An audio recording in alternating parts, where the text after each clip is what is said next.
Hello, good morning student. आपको पता ही है कि कोविड-19 कोरोना की वजह से अपनी स्टडी डिस्टर्ब हो रही है।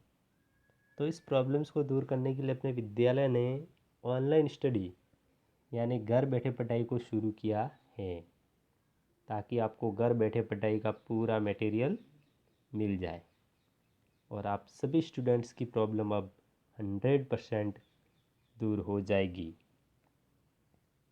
तो चलिए अब हम स्टार्ट करते हैं।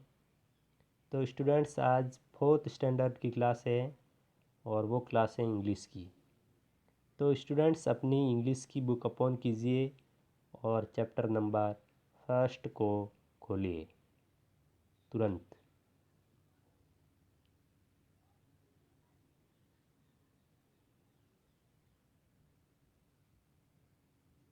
ओके, खोल दी सभी ने?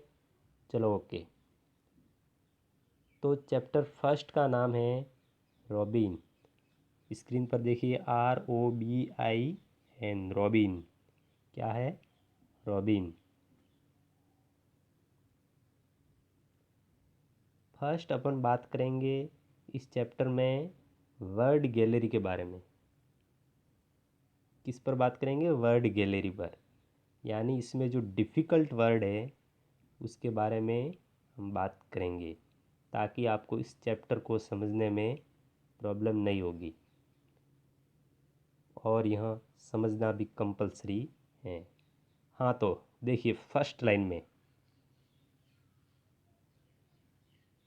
में लिखा है SANG, सेंग। सेंग यानी गाया। जैसे कोई व्यक्ति गीत गाता है तो अपन कहते हैं उसने गीत गाया, यानी क्या होगा?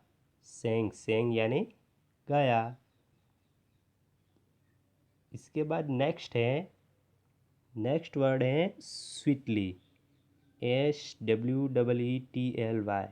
स्वीटली का अर्थ होगा मीठा या मधुर। क्या होगा? मीठा या मधुर। दोनों भी कह सकते हैं।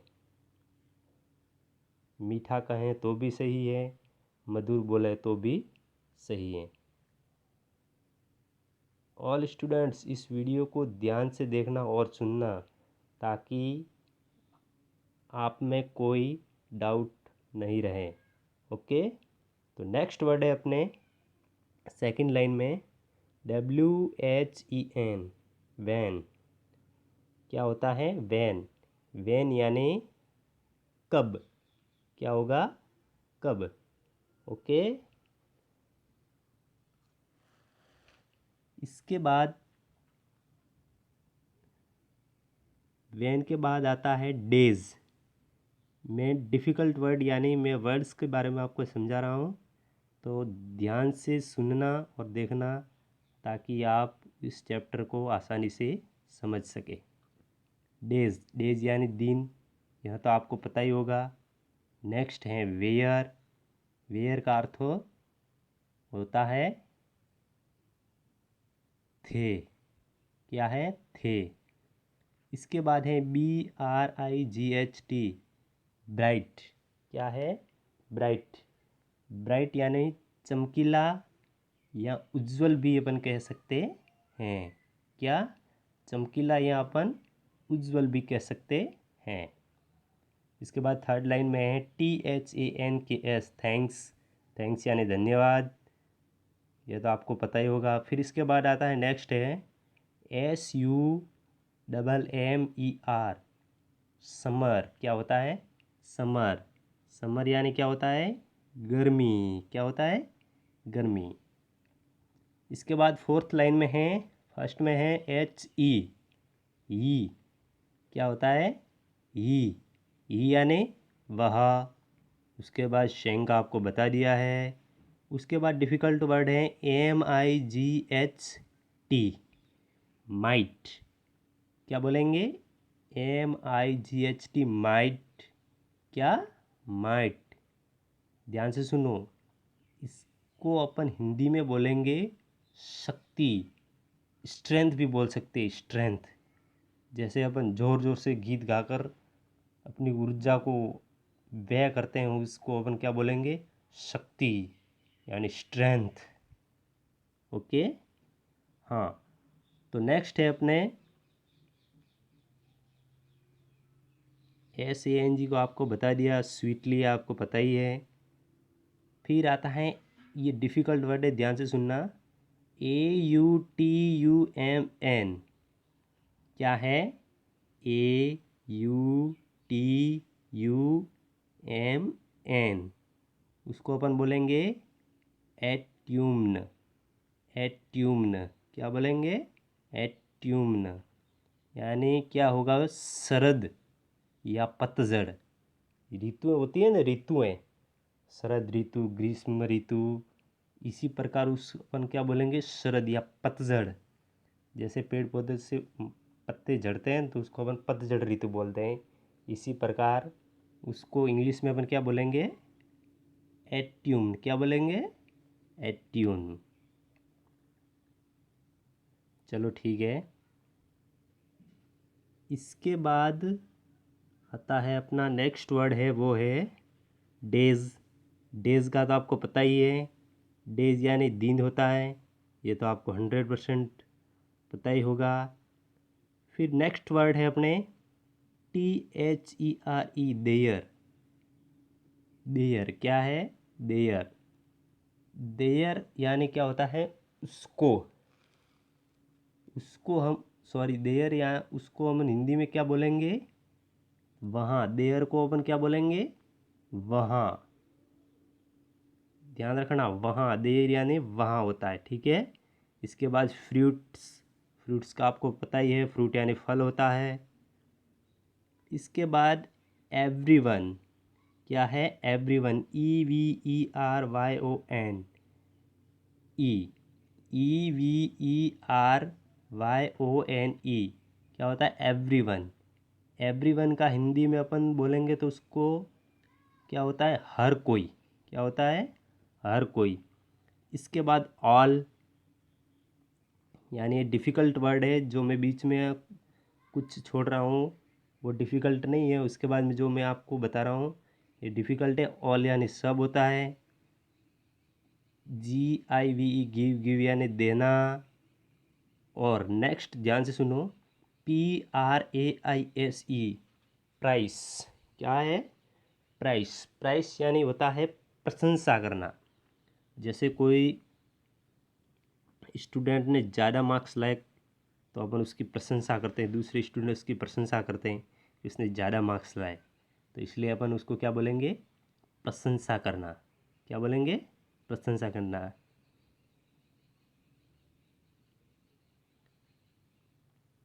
चलिए नेक्स्ट अपन आते हैं, ध्यान से देखो, cold, COLD, cold. Cold means ठंडा होता है। क्या होता है? ठंडा। जैसे ठंडा पानी, इसी प्रकार अपन उस कोल्ड को क्या बोलेंगे? ठंडा। इसके बाद AND, एंड मिस, और आगे हैं WINTRY, विंट्री। क्या है उसका? विंट्री। विंट्री यानी सर्दियों, जैसे विंटर का सर्दी होता है ना, इसी प्रकार विंट्री यानी क्या हो गया? सर्दियों। ठीक है स्टूडेंट, समझ में तो आ रहा है ना? चलिए ओके। स्टूडेंट कुछ समझ में तो आ रहा है कि नहीं? वैसे समझना ज़रूरी है, चैप्टर को समझना है तो उसको भी समझना कंपलसरी है। वैसे तो आप सभी स्टूडेंट्स इंटेलिजेंट ही है। चलिए नेक्स्ट अपन बात करते हैं, विंटरी के बाद है WEATHER, वेदर। क्या होता है? वेदर। वेदर यानी मौसम। क्या होता है? मौसम। समझ गए? मौसम। इसके बाद आता है HEAR, हियर, सुना, सुनना या सुनो। इसके बाद हीज यानी क्या होगा? उसके। क्या होगा? उसके। फिर सॉन्ग का तो आपको पता है, सॉन्ग यानी गाना होता है। क्या होता है? गाना। हाँ स्टूडेंट नेक्स्ट स्क्रीन की तरफ देखिए, इसके बाद आता है SOMEBODY, somebody। क्या है? somebody। SOMEBODY, somebody यानी कोई भी। कोई भी क्या है? कोई या कोई भी, अपन दोनों बोल सकते हैं, कोई या कोई भी। फिर तो इजी है, विंटर, या आपको समझा दिया है। समबडी के नीचे वाली लाइन में देखिए विंटर लिखा हुआ है, ये समझ गए। फिर इसी लाइन में देखो LONG, लॉन्ग। क्या है? लॉन्ग। लॉन्ग यानी क्या होता है? लंबा। क्या होता है? लंबा। इसके बाद आता है WHEN, वैन, ये तो आपको पता ही है। फिर WAS, वाज, यानी था। इसके बाद BACK, बैक, यानी वापस। AGAIN, अगेन, अगेन यानी दोबारा। HE, ही यानी वह। इसके बाद सेंग का आपको पता ही है। इसके बाद यू यानी तुम। SO, सो, सो यानी इसीलिए।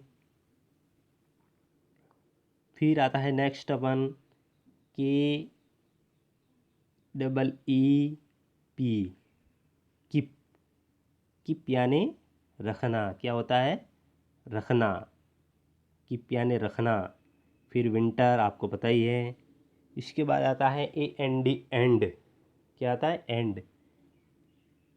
AND, एंड यानी और होता है। क्या होता है? और।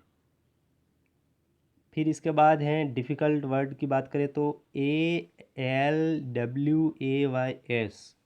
एलवेज। क्या है? एलवेज। एलवेज का अपन हिंदी अनुवाद करेंगे तो क्या होगा? हमेशा। क्या होगा? हमेशा। समझ गए? हाँ। और इसके बाद आता है GO, गो। गो तो इजी शब्द है, वैसे आपको पता ही होगा। गो यानी क्या होता है? जाना। इसके बाद नेक्स्ट अपन नीचे देखें तो लिखा हुआ है ANONYMOUS। क्या है? ANONYMOUS।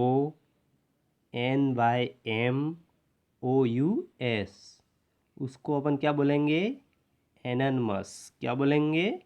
एननमस। ध्यान से सुनो, क्या बोलेंगे? एननमस। यानी उसका हिंदी अनुवाद होगा, वो होगा गुमनाम। क्या होगा? गुमनाम। तो स्टूडेंट इसी प्रकार अपनी ये पूरा देखिए, रॉबिन से लगाकर गो तक अपने, जिसमें इसी में जो डिफ़िकल्ट वर्ड थे वो अपने मैंने आपको समझा दिया है। तो आप उसको एक बार और वीडियो को ध्यान से देखना और सुनना। ओके?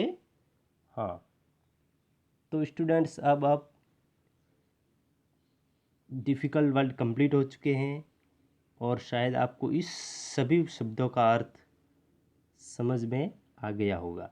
तो स्टूडेंट्स अपन नेक्स्ट वीडियो में चैप्टर फर्स्ट का हिंदी में ट्रांसलेट करेंगे, उसको समझेंगे।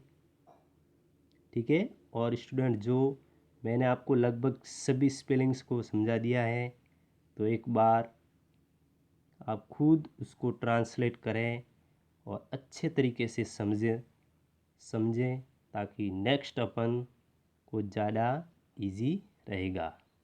और हाँ, ये मेन बात मैं कह रहा हूँ, क्लास वर्क और होमवर्क के बारे में जो भी इंफॉर्मेशन है, ध्यान से सुनो, क्लास वर्क और होमवर्क के बारे में जो भी इंफॉर्मेशन है वो आपको मेक श्योर पेरेंट्स ऐप पर रिसीव हो जाएगी। यानी आपका होमवर्क क्या है, आपका क्लास वर्क क्या है, वो आपको मेक श्योर पेरेंट्स ऐप पर मिल जाएगा। ओके? चलो ठीक है, बाय बाय, थैंक यू।